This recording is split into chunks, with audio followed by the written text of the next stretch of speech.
when your guests arrive for your candlelit breakfast, greet them with how we'll borrow from the Koreans and have a little shots of kimchi brine.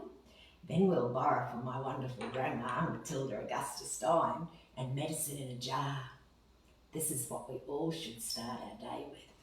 This is sauerkraut brine, aka medicine in a jar. This is just medicine for everything, right down to the parasites that we have in our bodies. Don't really like talking about parasites when we're about to eat a beautiful breakfast, but it is very important, especially for your gut health. If your digestion is all out of plumb and you've got those little parasites, that's the problem. Restless legs. I had a man that had the worst of the worst restless legs. Medicine in a jar, no more restless legs. Beautiful, peaceful night's sleep.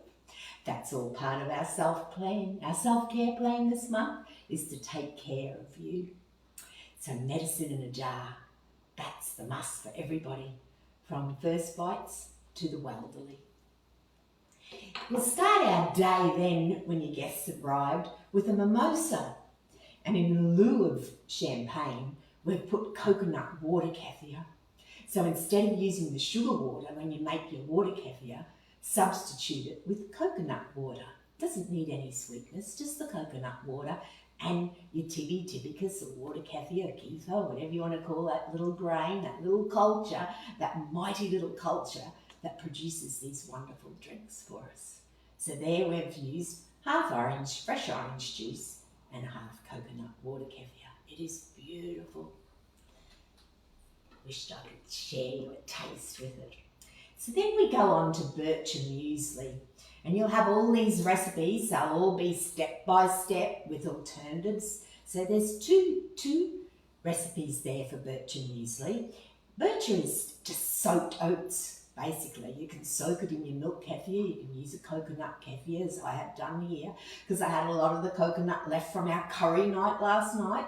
So you just soak it when you set that intention, before you go to bed at night, and you set yourself your intention so that you know that the next day is going to be lovely and smooth and you're going to wake up all refreshed. You just soak it and cover it and put it into the fridge. You can add all your additions, which I like to do because it makes it so much easier that when your guests arrive, you don't have to be running around and preparing everything. It's already done for you. So you can add your berries and your fruits and your yogurt, or you can add it to the side. You can have little bowls of yogurt and little bowls of fresh fruit, and people can make their own because it's already all been pre-soaked. So that's your birchen muesli. Then we go on to the main. And this, you can set up an egg station and people can make their own eggs, or you can do it for them. It only takes 5 minutes. So it's because we're all talking about taking care of you, so that you can enjoy your guests as well as they enjoy your company and the great food and conversation.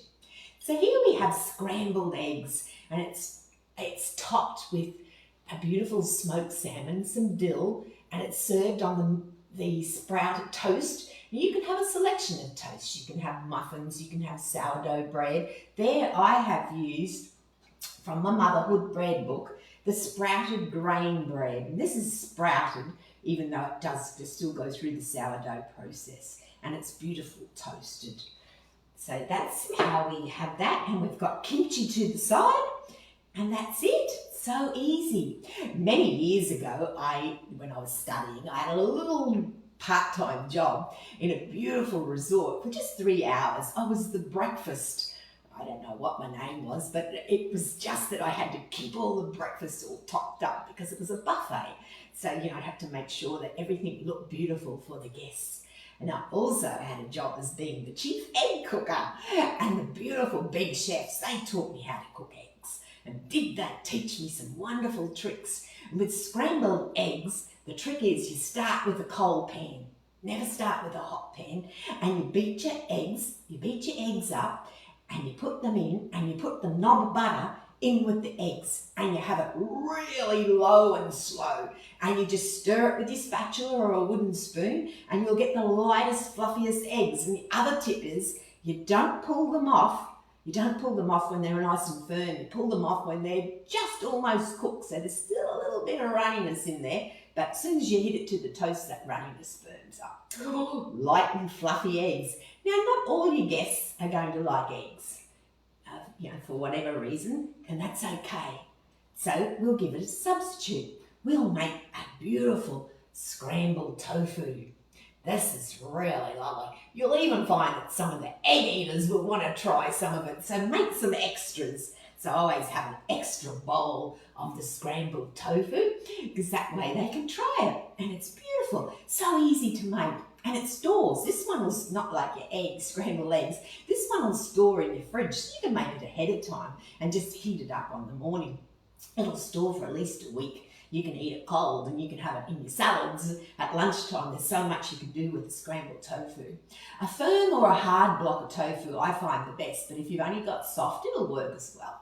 But if you've got a nice firm hard block, just put it into this one. You can preheat your pan. I like to use oil for today because it's a special candlelit breakfast and we're having guests. I use my golden truffle oil. That's beautiful. It's an olive oil, and look at that. It's got little flakes of truffles and little flakes of real gold flakes. That looks pretty going through there. But the colour on there is actually from turmeric. So I add some turmeric powder. You can add some onion. I just put a little red onion through there today, or you can put some shallot and just top it the same as the scrambled eggs with a little bit of dill or some chives, whatever you have growing or whatever herb that you have. So it's just a potato masher and do that in your pan. So that's your scrambled tofu. And it's wonderful, and you can serve it with all sorts of things. I've got a lovely little dressing there because that can go over your toast as well. That little dressing is a quince. It's one of my quince vinegars. So it's like a quince, the vinegar that's made. It's like a little bit like an apple cider vinegar, if you like, but it's made from quince.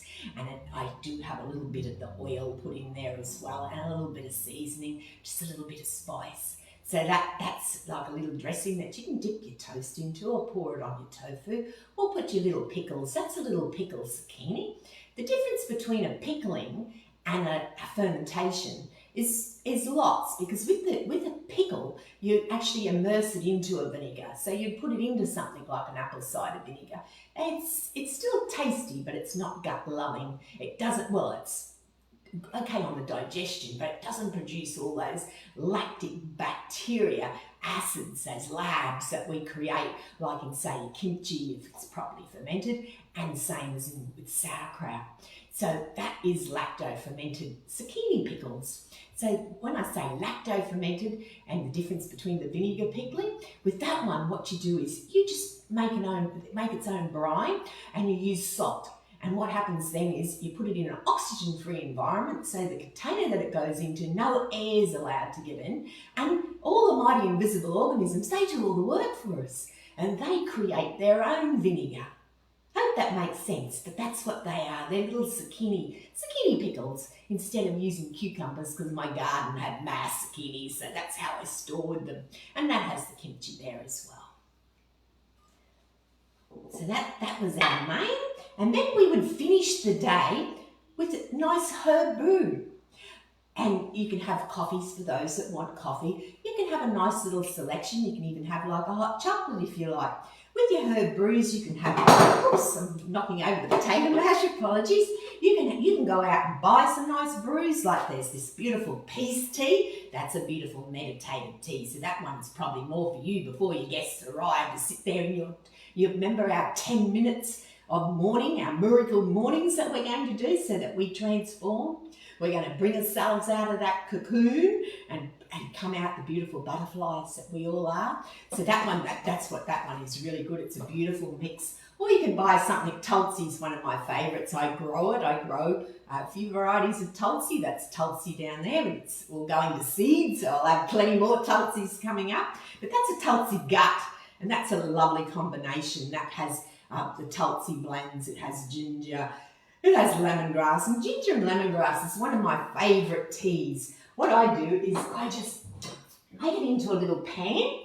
So I think you can see that there. See that? So that's just fresh ginger and lemongrass. I call that my perpetual tea. I have that going. Any of my friends that pop in, they always say, can I have a cup of perpetual tea? Because perpetual being that I just keep adding to it as the days go on. If it needs a bit more ginger, if it needs a bit more lemongrass, I put it. And it's beautiful cold and it's beautiful warm. You can add it to your foods, like last night with my curries. When I was making my curries, instead of adding water or stock, I use that. It gives it that beautiful flavour because you've got that ginger and lemongrass. It makes your home smell delightful as well. And it's just, sometimes you just feel like something nice and calming, and ginger is very calming on our tummies. That's why we ferment our ginger, because we store it as well. And that fermented ginger is something that we add to everything. It's even got, and we do it at the last bit, like when you add your seasoning, it's even in the tofu scramble, which gives it that beautiful flavour. And I have a little touch of fermented turmeric in there as well. Just that little tiny bit is your final touch. The other tea that I love to make, now this is one you wouldn't really make for your guests, but this is just one that you can make for yourself. Now, we're talking about intuitive eating. That's what we're all about. And intuitive eating is basically going with your gut. So what you feel like and what your body's telling you, that's what you eat. It all makes sense once you get going with it. Now, this one is when you're feeling a little bit down and your body's feeling a little bit acidic, because your body should be alkaline. If your body is alkaline, you'll have a nice healthy gut and you'll be just floating along like that butterfly with your wings. It'll just be beautiful for you. But if it's acidic, that's when disease sets in, and that's when you have all skin problems and your body communicates to you.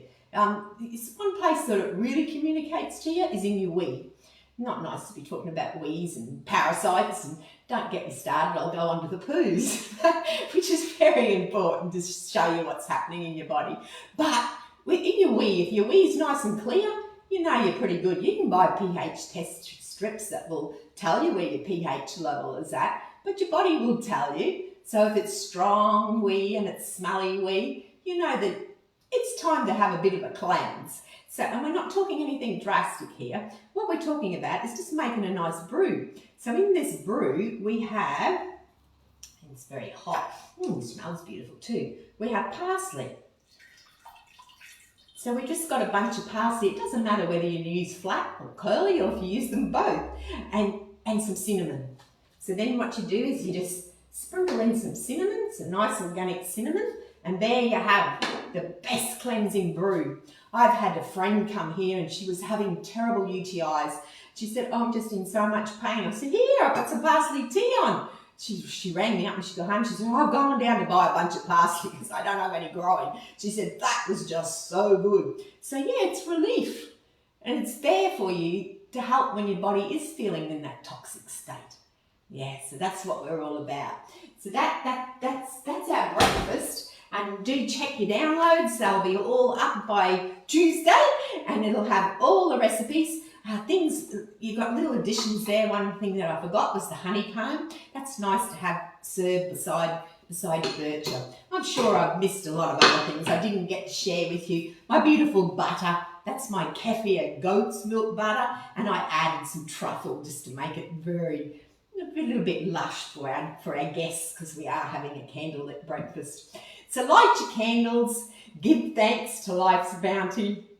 Remember your 10 minutes morning that you're going to set into place, the consistency. That's what the answer is to life.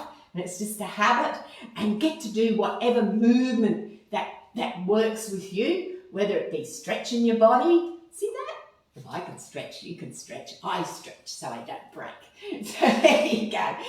Have a beautiful day, and we'll talk soon. Big love and bacteria.